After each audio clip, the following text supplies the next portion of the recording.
Time now for all the latest business news with Stephen Carroll. Hi, Stephen. And starting off with a little bit of reaction to breaking news in London. That's right. The British Finance Minister, Sajid Javid, has resigned from his position as the head of the Finance Ministry, the Chancellor.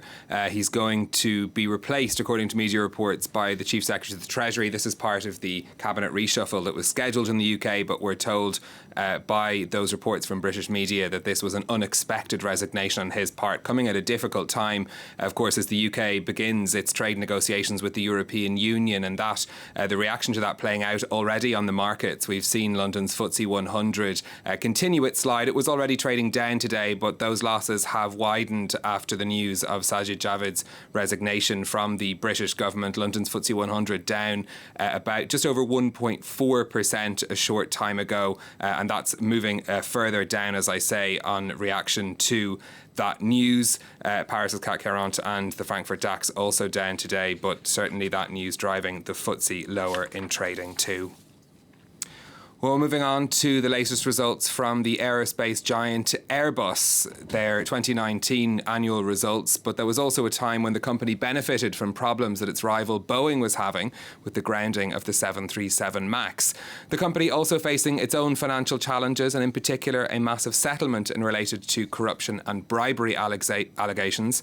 Both of those stories reflected in the company's 2019 results. Its revenues were up by 11% to over 70 billion euros. Its order book increasing as well, but overall reporting a net loss because of a series of what it calls exceptional charges. 3.6 billion euros of a legal bill relating to a settlement with authorities in France, the UK and the United States over corruption and bribery allegations, while the troubled A400M transporter plane model continued to weigh on the company's finances as well. Our correspondent Chris Bachmann in Toulouse has been speaking to Airbus's chief financial officer about whether the company can return to profit in 2020.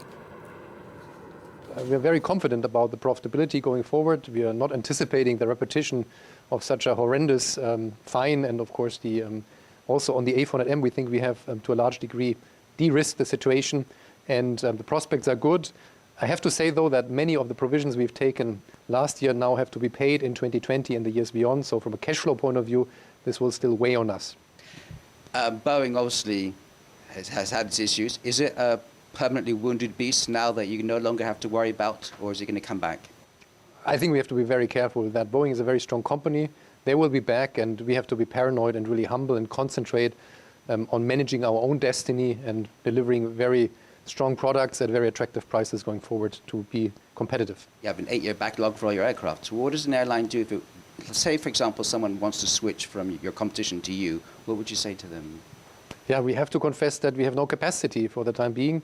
If it's a smaller aircraft, we could offer, of course, the A220. There's still capacity available. So on that front, I think we are also engaged with customers to discuss the opportunities there. But that is still further out also.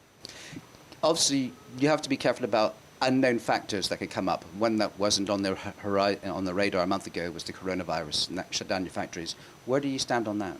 So you know that there was a break around the Chinese New Year celebrations, and then there was a prolongation of a week, so people have been out of the factory, but now people are back to work, so the supply chain is starting to be resuscitated. So we hope that this will now be back to normal, so to speak. However, we don't quite know how this virus might spread, how it might affect our customers, the flying public. So it's indeed a risk we have to monitor very, very closely. That's Airbus's Chief Financial Officer speaking to our correspondent Chris Bachmann. Now, there's been a sharp drop in the unemployment rate here in France. The National Statistics Office says the jobless rate fell to 8.1% in the last 3 months of 2019. That's the lowest in 11 years. Just 4 years ago, it was over 10%, as Catherine Viette now reports. A welcome development for the French president, as new figures show a big decline in the unemployment rate. Since taking office, Emmanuel Macron has instituted a number of reforms, including changes to the country's labor code that makes it easier to hire and fire workers. I'm thrilled for the companies and for the entrepreneurs who created jobs. And then I'm thrilled because this is a clear success for France and for the economic policy that we've been pursuing these last 3 years.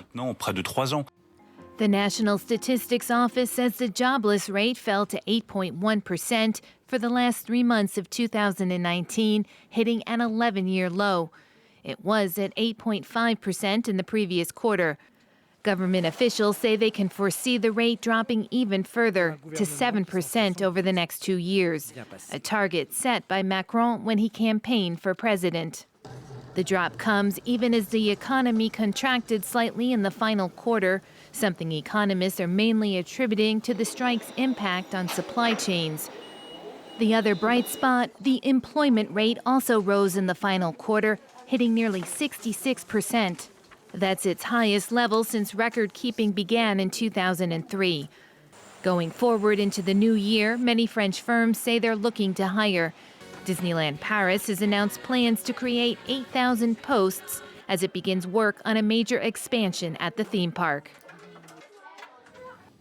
Nissan has registered a huge loss in the last 3 months of 2019 as the carmaker struggles to implement a turnaround plan. The losses amount to the equivalent of €218 million for the quarter. Sales dropped by nearly 20% over the period, with falls in Japan, China, Europe and the United States. Nissan has already announced 12,500 job cuts as it tries to turn around its business.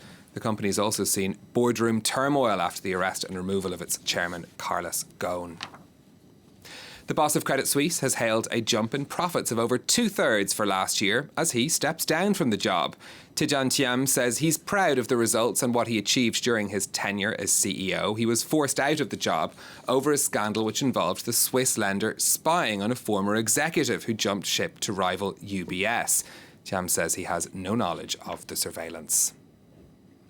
The messaging service WhatsApp says it surpassed 2 billion users. That's up from 500 million in 2014 when it was bought by Facebook for $19 billion. Facebook itself has around 2.5 billion monthly active users. In a statement marking the milestone, WhatsApp said it remained committed to strong encryption despite calls from authorities in the US and elsewhere to provide more access. And finally, for me, Nestlé has scrapped a line of low-sugar chocolate bars because of what it calls underwhelming sales.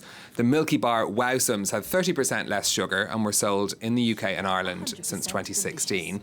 Now, it had been billed as a potential game-changer for food companies trying to reduce sugar content. Nestlé now says it's working on a new generation of sugar-reducing techniques for products to be launched later this year. Personally, I can't wait. Stephen, thank you very much. That was The Business. You're watching live from Paris here on France 24.